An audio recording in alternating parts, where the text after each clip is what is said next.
상쾌한 아침 원주에서 출발합니다.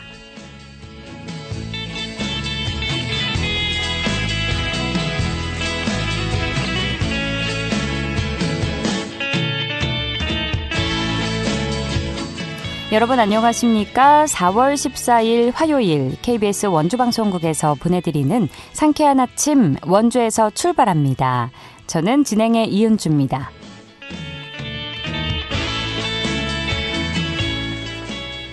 오늘도 큰 일교차만 주의하신다면 무난한 하루가 예상됩니다. 아침 최저기온 7도에서 10도 사이로 출발하고 있는데요. 한낮에는 24도 안팎까지 올라 따뜻하겠습니다. 활동량이 많으시다면 초여름 더위가 느껴지기도 하겠는데요. 미세먼지와 초미세먼지 농도 좋음에서 보통 수준 유지하면서 공기도 쾌청하겠습니다. 이번 주 별다른 비 소식 없이 봄볕을 만끽하실 수 있겠고요. 기온도 오늘과 비슷하겠는데요. 큰 일교차 속에 감기 걸리지 않도록 면역력 관리 잘 해주시기 바랍니다. 오늘 준비한 소식입니다. 강원 인권사무소가 장애인의 날을 맞아 장애인 보조견 인식 개선 홍보에 나섰습니다. 관련 이야기 나눠보고요. 원주시 보건소가 시민의 의약품 접근성을 높이고 건강 증진에 기여하기 위해서 공공심야 약국 제도를 운영 중입니다. 리포터 코너에서 자세히 전해드립니다. 끝으로 영서 남부 각 지역과 연결하는 통신원 코너 준비되어 있는데요. 오늘은 평창 소식 들어보도록 하죠. 4월 14일 화요일 상쾌한 아침 원주에서 출발합니다.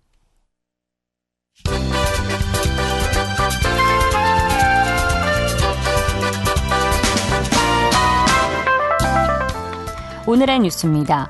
강원도 소방본부는 최근 3년간 매년 3월에서 5월까지 발생한 봄철 산악사고가 410여 건이었다고 밝혔습니다. 지역별로는 인제군이 90여 건으로 가장 많았고 속초시가 40여 건으로 뒤를 이었습니다. 사고 유형은 실족이나 추락이 절반을 넘었는데요. 소방당국은 사고를 당할 경우 등산로에 설치된 위치 표지판 번호를 이용해 신고해달라고 당부했습니다.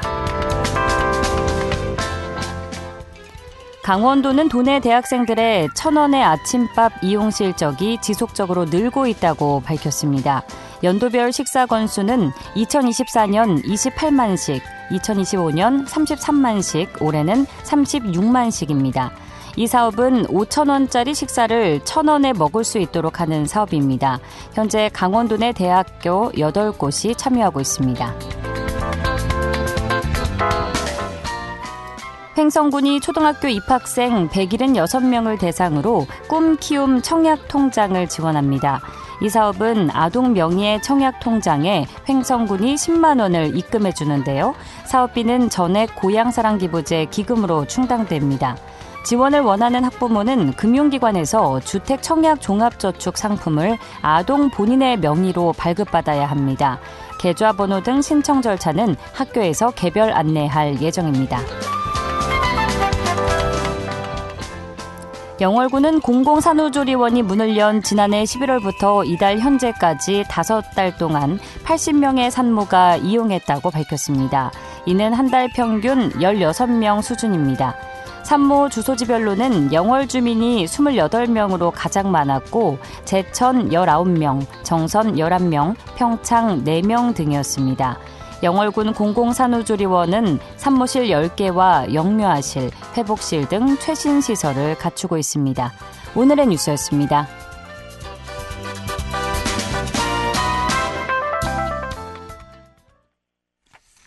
상쾌한 아침 원주에서 출발합니다. 함께하고 계십니다. 장애인 보조견은 누군가의 생활을 함께 지탱하는 소중한 동반자죠. 하지만 여전히 잘못된 인식으로 불편을 겪는 사례도 종종 발생하고 있는데요. 관련해서 강원인권사무소에서 장애인 보조견 인식 개선에 나섰다고 합니다. 자세한 내용 함께 살펴보죠. 국가인권위원회 강원인권사무소의 이은재 소장과 전화 연결돼 있습니다. 소장님 안녕하십니까? 안녕하세요. 반갑습니다. 네, 반갑습니다. 자, 먼저 국가인권위원회 강원인권사무소가 어떤 역할을 하는 기관인지 전반적인 소개 부탁드립니다. 네, 국가인권위원회 강원인권사무소는 지역 주민들이 인권 피해 구제를 받기 위해 서울까지 가야 하는 불편을 해소하고 지역 인권 현안에 보다 신속하게 접근할 수 있도록 하기 위해 2017년 6월 원주에 개소하였습니다. 주요 업무는 강원 지역 내 인권 침해 및 차별 행위에 대한 인권 상담, 교도소, 정신의료기관과 같은 구금 보호시설의 방문 상담 및 진정의 접수, 진정사건의 조사 및 구제, 인권 교육 및 홍보, 유관기관 및 단체와의 교류 협력 등을 수행하고 있습니다. 네, 2017년도에 개소해서 인권 관련한 다양한 활동을 해오고 계신 건데 이번에 강원인권사무소에서 장애인 보조견 인식 개선 홍보 캠페인을 진행하고 있다고 들었습니다. 이건 어떤 취지에서 마련된 캠페인인지 설명해 주시죠. 네, 강원특별자치도는 2024년 행정안전부 및 보건복지부 통계 기준 장애인 주민 비율이 6.6%로 전국 평균 5.1%보다 높고 현재 약 10만 명의 장애인이 등록되어 있는 것으로 알고 있습니다. 네. 강원인권사무소에 접수되는 진정사건의 상당 비중도 장애인 편의 미제공 등 장애인 인권 침해 관련 사안인데 얼마 전 장애인 보조견이 입마개를 하지 않았다는 이유로 공공시설 출입이 거부되었다는 진정이 접수되는 등 장애인 보조견 관련 진정이 사라지지 않고 지속 제기되고 있어서 장애인 보조견에 대한 올바른 이해가 확산되어 장애인이 보조견과 함께 강원 지역 내 모든 시설을 비장애인과 동등하게 이용할 수 있는 문화가 정착되기를 기대하는 마음으로 장애인의 날 기념 홍보 캠페인을 진행하게 되었습니다. 네, 오는 20일 장애인의 날을 앞두고 있는 만큼 오늘 이 시간이 청취자 여러분께 더 의미 있게 다가갈 것 같은데요. 이 시간에 장애인 보조견에 대해서 꼭 알아두면 좋을 기본적인 내용도 함께 짚어보겠습니다. 사실 우리는 장애인 안내견이라는 표현이 더 익숙한데 장애인 보조견은 어떤 개념일까요?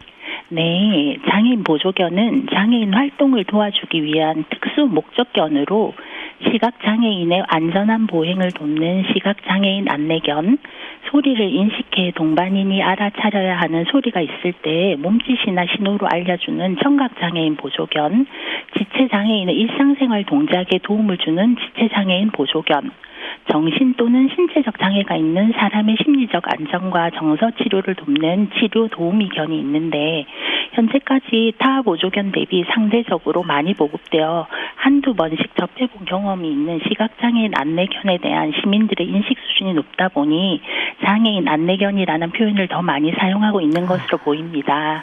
하지만 시각장애인 안내견은 장애인 보조견의 일부 유형에 불과하므로 전체를 아우르는 장애인 보조견이 더 정확한 표현입니다. 네, 그러니까 우리가 아무래도 시각적으로 불편한 분들의 길을 안내해준다는 의미에서 안내견이라는 표현을 쓰긴 하지만 보조견이 이 안내견의 개념까지 포함해서 아우를 수 있는 큰 틀에서 더 이제 개념이라고 보면 되겠죠. 네, 그렇습니다. 네, 장애 유형이 다양한 만큼 다양한 보조견이 있는 것 같은데 다양한 유형이 이제 보조견들이 실제로 그러면은 일상생활에서 구체적으로 어떤 역할을 수행하고 있는지도 함께 소개해 주시죠.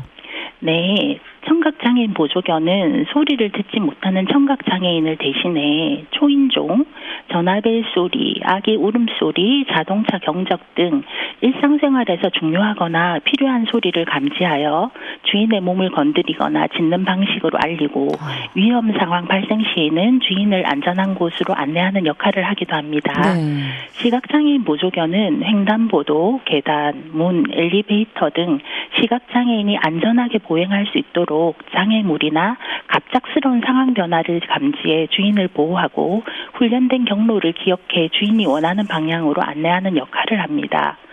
지체장애인 보조견은 신체적 불편함을 가진 지체장애인이 필요한 물건을 가져다 주거나 문을 열고 닫기도 하고 위급 상황 발생 시 다른 사람에게 대신 도움을 요청하기도 하며 보행이 어려운 주인을 지지하고 자립심을 향상시키는 역할을 합니다. 치료 도우미견은 장애인의 정서적 안정과 회복을 돕기 위해 스킨십, 놀이, 산책 등의 활동을 함께함으로써 장애인의 치료를 지원하는 역할을 합니다. 네, 뭐 이렇게 설명해 주시는 것만 들어도 너무 든든해지네요. 네, 네. 장애인 보조견들의 역할이 결코 적지 않은 것 같아요. 오히려 아주 중요한 역할들을 수행하고 있는 것 같은데, 그렇다면 우리가 일상에서 장애인 보조견을 만났을 때 시민들이 꼭 지켜야 할 주의사항이 있다면 안내해 주시죠. 장애인 표지가 있는 보조견과 동반인에 대해서는 대중교통 이용이나 공공장소, 상업시설 출입을 막으면 당연히 안 되고요. 네. 그 외에도 장애인 보조견을 만났을 때 보조견을 쓰다듬거나 부르거나 사진을 찍거나 간식을 주는 행위는 장애인 보조견의 임무에 방해가 될 뿐만 아니라 소리에 민감한 장애인 보조견에게 스트레스를 주거나 집중력을 떨어뜨려서 보조견과 같이 하고 있는 장애인을 자칫 위험에 빠뜨리게 할 우려가 있으니 주의해야 합니다. 또한 반려견이 장애인 보조견에게 다가가지 않도록 주의하는 것이 좋습니다. 아유, 뭐 시민분들이야 너무나 대견하고 기특하니까 간식 주고 싶은 마음에 건넬 수 있는데, 이런 부분이 오히려 보조견들의 집중력을 떨어뜨리고 임무 수행을 방해할 수 있다는 점 꼭 숙지를 해야 될 것 같고요. 자, 그런데 네. 여전히 장애인 보조견의 출입을 제한하는 사례도 이어지고 있다고 하는데, 실제로 어떤 사례들이 발생하고 있는지 짚어주실까요? 네, 최근 5년간 국가인권위원회에 장애인 보조견 관련 진정은 약 30건 정도가 접수되었는데요. 예. 주로 인식 부족으로 인해 식당, 카페, 숙박시설, 대중교통 이용을 거부했다는 내용으로 대부분 조사 과정에서 피진정인에게 관련 법률과 해당 제도에 대해 안내해드리면 자발적으로 개선 시정하여 진정 취하 또는 합의 종결되고 있으나, 드물게 장애인 보조견에 대한 막연한 편견으로 출입 거부를 고수하는 경우에는 감독기관인 해당 지자체장에게 과태료 부과 절차 진행과 재발 방지 교육을 실시할 것을 공고하였습니다. 네, 그럼 이런 경우에 어떤 법적 책임이나 처벌이 따르게 되는지도 설명 부탁드립니다. 네, 장애인 차별금지 및 권리구제 등에 관한 법률 제4조에서는 보조견의 정당한 사용을 방해하는 행위를 장애인 차별로 규정하여 금지하고 있으며, 장애인 복지법 제40조 등 관련 규정에 따르면 의료기관의 수술실 등 감염 관리를 위해 필요한 경우와 집단 급식소, 식품 적개업 영업소의 조리 장소, 창고 등의 위생 관리가 필요한 경우를 제외하고는 누구든지 장애인 보조견을 동반한 장애인, 보조견 훈련자, 자원봉사자가 대중교통수단을 이용하거나 공공장소, 숙박시설, 식품 적객업소 등 여러 사람이 다니거나 모이는 곳에 출입하려고 할 때 장애인 보조견의 출입을 거부해서는 아니 되며, 위반 시에는 300만 원 이하의 과태료가 부과됩니다. 네, 장애인 복지법과 장애인 차별금지 그리고 권리구제 등에 관한 법률상의 금지 및 처벌 조항이 분명히 존재하는 만큼 우리가 보조견에 대해서만큼은 이렇게 출입을 제한하는 거에 있어서 신중해야 될 것 같고요. 한편 장애인 보조견과 일반 반려견을 구분하는 방법에 대해서 궁금해하는 분들도 계시더라고요. 어떤 점을 보면 좀 명확히 구분할 수 있을까요? 네, 장애인 보조견은 시각장애인 안내견으로 익히 알고 있는 레브라도 리트리버의 단일 견종만 있는 것이 아니고요. 보더콜리, 골든두들, 푸들 등 다양한 견종이 활동하고 있으며, 특히 청각장애인 보조견의 경우 사회성이 뛰어나고 소리에 잘 반응하는 중소형 견도 많아 견종만으로는 일반 반려견과 식별이 어려울 수 있습니다. 하지만 훈련 중이거나 훈련을 이수한 보조견에게는 보건복지부가 장애인 보조견 표지를 발급하고 있어 보조견이 입고 있는 옷, 하네스, 목줄, 보조견 손잡이 등에 부착된 표지를 통해 누구나 쉽게 장애인 보조견 여부를 확인할 수 있습니다. 만약 장애인 보조견 표지가 눈에 띄지 않는 등 필요시에는 보조견을 동반한 사람에게 장애인 보조견 표지 제시를 요구하여 확인할 수 있습니다. 네, 저도 특정 견종 그리고 대형견 위주로만 가능한 줄 알았는데 이렇게 또 새롭게 배워갑니다. 자, 오늘 장애인 보조견에 대해서 다양한 이야기 나눠봤는데요. 끝으로 보조견에 대한 인식 개선과 관련해서 시민들과 청취자 여러분께 한 말씀 부탁드립니다. 네, 이번 장애인 보조견 홍보 캠페인을 계기로 장애인의 자립과 삶의 질을 높여주는 소중한 동반자인 장애인 보조견에 대한 올바른 이해와 장애인에 대한 정당한 편의 제공은 배려가 아닌 당연한 권리를 보장하는 것이라는 인식이 강원 지역사회에 널리 확산되기를 희망합니다. 감사합니다. 네. 배려가 부족하거나 적절하지 않은 언행은 알고 보면 대부분 무지에서 비롯되는 경우가 많습니다. 장애인 보조견에 대한 이해와 인식이 우리가 조금씩만 더 넓어진다면 불필요한 오해와 불편도 줄어들 텐데요. 서로를 배려하는 작은 실천이 앞으로 조금씩 더 확산되기를 기대해 보겠습니다. 소장님, 오늘 말씀 감사합니다. 네, 감사합니다. 지금까지 국가인권위원회 강원인권사무소의 이은재 소장과 이야기 나눴습니다.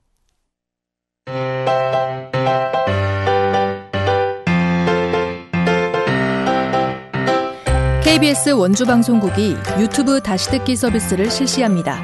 매일 아침 강원 영서남부권의 뉴스와 정보를 전해드리는 상쾌한 아침 원주에서 출발합니다는 KBS 원주라디오 유튜브 채널을 통해 다시 들을 수 있습니다.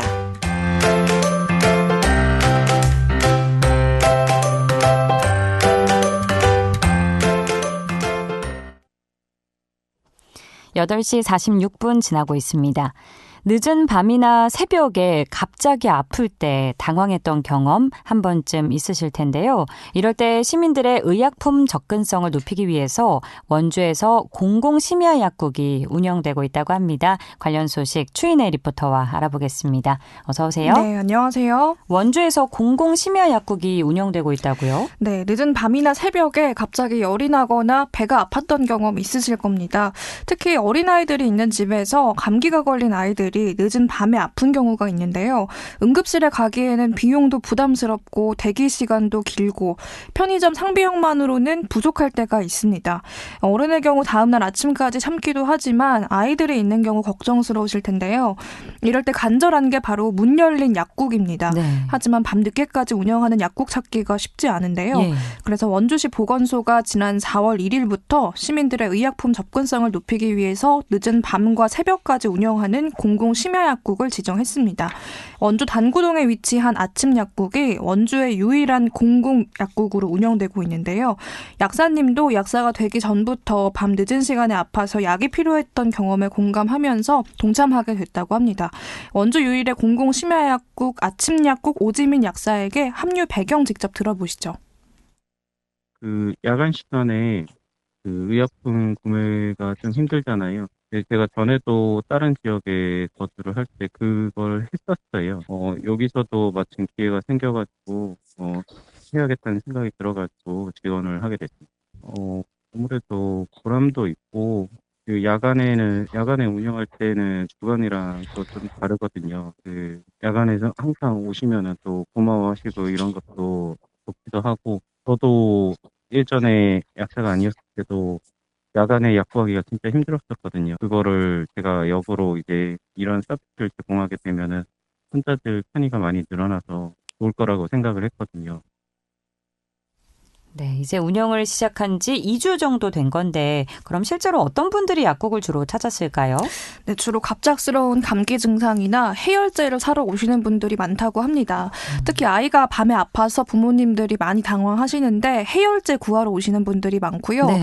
요즘에 기온차가 좀 커지면서 감기가 유행하고 있다는데요. 그렇죠. 감기 환자분들이 많다고 합니다. 인근 병원, 심야병원에서 처방전을 받아서 조제하러 오는 경우도 꽤 있고요. 원주에서 유일하게 이 공공심야약국이 운영되고 있기 때문에 원주에서뿐만 아니라 제천 같은 인근 지역에서도 늦은 밤에 많은 분들이 찾을 정도로 주민들의 약국 수요를 보여주고 있습니다.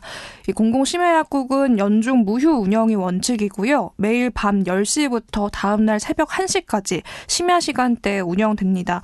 국가와 지자체가 마련한 시스템인데요. 늦은 밤에도 이 전문 약사의 복약 지도와 같이 안전하게 약을 구할 수 있다는 게 큰 장점이죠. 원주 공공심야약국 오지민 약사에게 앞으로의 운영 계획 들어보시죠.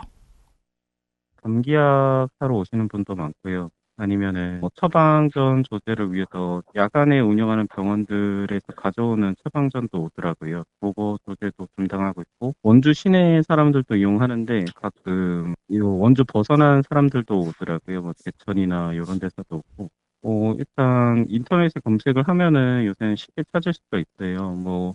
어디 지역 공공심야약국 치면은 위치며 뭐며 정보가 다 나오는데 보건소에 가장 정확하게 표기돼 있습니다. 일단 꾸준함이 제일 중요한 것 같은데 쉬지 않고 일정을 잘 보건소가 조율해 가면서 정해진 규칙에 딱 맞게 하는 게 제일 중요한 것 같아요. 그래서 저희가 낮에도 운영을 하기 때문에 컨디션 조절이 가장 중요한 것 같고요. 일단 최대한 잘 시간을 지킬 수 있도록 노력하는 게 제일 중요한 것 같아요. 네. 네, 원주를 넘어서 인근 지역의 주민들에게까지 단비 같은 존재가 되어줄 것 같은데 시민들이 약국을 더 잘 이용할 수 있는 방법 안내해 주시죠? 네, 이 공공심야약국 운영 정보는 원주시 보건소 홈페이지에서 정확하게 확인하실 수 있고요. 포털 사이트에 약국 이름을 검색해도 위치와 상세 시간을 보실 수 있습니다. 다만 앞으로 약국 사정에 따라서 한 달에 한두 번 정도는 자율 휴무가 발생할 수도 있으니까요. 방문하실 때는 미리 전화 한 통을 하시면 헛걸음하지 않고 방문하실 수 있습니다. 원주에 이렇게 늦은 곳에 운영되는 공공심야약국이 있다는 사실 잘 기억해 두시면 좋겠습니다. 네, 늦은 밤 시민들의 건강을 위해서 불을 밝히고 있는 공공심야약국 소식 살펴봤습니다. 마음이 참 든든해지네요. 오늘도 소식 고맙습니다. 추인혜 리포터였습니다. 네, 감사합니다.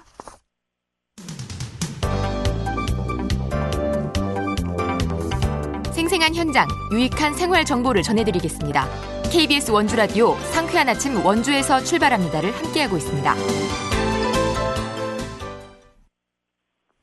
8시 51분 지나고 있습니다. 각 지역과 연결해 영서 남부권의 생생한 소식 전해드리는 통신원 코너입니다. 월요일 영월에 이어 오늘은 평창 소식 들어보는 날인데요. 평창군 통신원 평창지속가능발전협의회의 안병근 사무국장 전화 연결돼 있습니다. 사무국장님 안녕하십니까? 네, 안녕하세요. 네. 네, 오늘의 첫 소식 바로 들어보죠. 평창에서 봄을 맞아서 지역 축제가 열린다고요? 네, 그렇습니다. 평창군 봉평면에서 제3회 봉평 오약꽃 축제가 열립니다. 오는 4월 17일부터 18일까지 이틀간 매미스케지 오얏나무숲 일원에서 진행되는데요. 네. 네, 봄에는 오약꽃이라는 주제로 다양한 체험과 공연 프로그램 등이 마련되어 있습니다. 네, 오약꽃은 조선 왕조를 상징하는 꽃인데요. 순백의 아름다움과 봄의 생명력을 느낄 수 있는 꽃입니다. 네. 네. 조선 왕조를 상징하는 꽃이라고 하니까 더욱 기대가 되는데요. 그럼 어떤 프로그램들이 준비되어 있을까요? 네, 첫 번째 날은 황금 메밀 찾기와 메밀 수제 맥주 빨리 마시기 대회 등 참여형 이벤트가 진행되고요. 메밀 커피 체험과 낙엽 태우기, 그다음에 체험 프로그램도 마련되어 있습니다. 저녁에는 메밀 수제 맥주 파티와 그다음에 캠프파이어가 이어져 있고요. 그다음에 방문객들에게 색다른 즐거움을 선사할 예정입니다. 둘째 날에는 오얏꽃을 소재로 한 그림 그리기 대회, 그다음에 버스킹 공연이 진행되고요. 봉평 오얏나무숲 완공을 기념하는 축하 공연도 펼쳐질 예정입니다. 네, 이틀간의 풍성한 먹거리와 볼거리가 마련된 축제라는 점을 잘 안내를 해주셨는데 지역 주민과 함께하는 프로그램도 있다고요? 네, 그렇습니다. 지역 주민과 함께하는 메밀 수제 맥주 파티와 캠프파이어, 그다음에 메밀 가래떡 구이 체험 등이 준비되어 있고요. 관객들과 주민이 함께 어우러지는 그런 축제가 될 것으로 기대를 하고 있습니다. 네. 제3회 봉평 오얏꽃 축제. 저도 가보지 못했는데 이번에 가봐야겠네요. 올해도 멋진 일정이 이어지기를 기대해 보겠고요. 자, 이어서 평창군에서 진행 중인 지원 사업 소식 전해주시죠. 네, 현재 평창군에서는 완료지구 활성화 프로그램 지원사업 참여자를 모집하고 있습니다. 일반 농산어촌 개발 사업 완료지구를 활용해서 지역 맞춤형 프로그램을 운영할 수 있는 단체를 대상으로 하며 접수는 4월 17일까지 진행됩니다. 또 청년들을 위한 창업 지원 사업도 함께 추진되고 있습니다. 평창군에서 창업을 준비 중이거나 창업 7년 미만 청년 대상으로 참여자를 모집하고 있으며 접수는 4월 17일까지입니다. 선정된 참여자는 창업 교육과 함께 실질적인 지원을 받을 수 있습니다. 네, 완료지구 활성화 프로그램 지원 사업 참여자를 모집한다는 소식과 또 청년들을 위한 창업 지원 사업도 소개를 해 주셨습니다. 자, 이어서 평창강 물환경체험센터에서 어린이들이 지역의 수 생태계를 배울 수 있는 교육 프로그램을 운영한다는 소식도 전해주시죠. 네, 평창군이 평창강 물안경 체험센터에서 유아 초등학생 대상으로 하는 프로그램을 운영하고 있습니다. 네, 이번 프로그램은 어제부터 시작이 됐는데요. 물 환경의 소중함을 인식하고 자연과 공존하는 그런 의식을 기를 수 있도록 어린이들이 직접 체험할 수 있는 내용으로 마련했습니다. 체험일 기준 10일 전까지 사전 예약하며 기상 여건에 따라서 실외 견학이 제한이 될 수 있고요. 또한 프로그램 참여 시 교사 또는 보호자가 반드시 동행을 해야 합니다. 프로그램은 실내 체험, 실내 견학, 그다음에 실외 견학으로 진행되고, 그다음 평창강의 사계절과 평창강 유역, 그다음에 서식하는 다양한 생물들을 만나볼 수 있는 좋은 기회가 될 것으로 기대를 모으고 있습니다. 네, 평창강 물안경 체험센터 교육 프로그램 소식 들어봤고요. 이어서 역시 평창강 물안경 센터에서 진행되는 지구의 날 맞이 환경축제 소식 끝으로 전해주시죠. 네, 오는 4월 22일에는요, 지구의 날을 맞아 환경축제가 열립니다. 그래서 맑은 평창, 푸른 지구를 주제로 앞서 전해드린 환경 체험 프로그램과 마찬가지로 평창강 물안경 체험센터에서 진행되며 자연과 함께 다양한 체험 프로그램이 마련될 예정입니다. 네, 지역 주민과 방문객 모두가 환경의 소중함을 느낄 수 있는 뜻깊은 시간이 될 것으로 기대합니다. 네, 오늘 말씀 고맙습니다. 네, 평창군 통신원 평창지속가능발전협의회의 안병근 사무국장과 이야기 나눴습니다. 봄에는 대기가 건조하고 바람이 많이 부는 날씨가 이어지면서 산불이 발생하기 쉽습니다. 사소한 부주의가 큰 피해로 번질 수 있다는 사실, 아무리 강조해도 지나침이 없죠. 등산과 같은 야외 활동을 하실 때는 화기 사용을 삼가주시고요. 담배꽁초를 아무 곳에나 버리는 행위 또한 산불의 주된 원인이라는 점 꼭 기억해 주시기 바랍니다. 방심하지 않는 작은 실천이 소중한 재산과 자연을 지키는 가장 확실한 방법입니다. 4월 14일 화요일에 전해드린 상쾌한 아침 원주에서 출발합니다. 오늘 순서는 여기까지입니다. KBS 원주방송국은 표준 FM 97.1MHz로 청취자 여러분과 함께하고 있고요. 라디오 다시 듣기 서비스는 유튜브 채널 KBS 원주를 통해서 이용 가능합니다.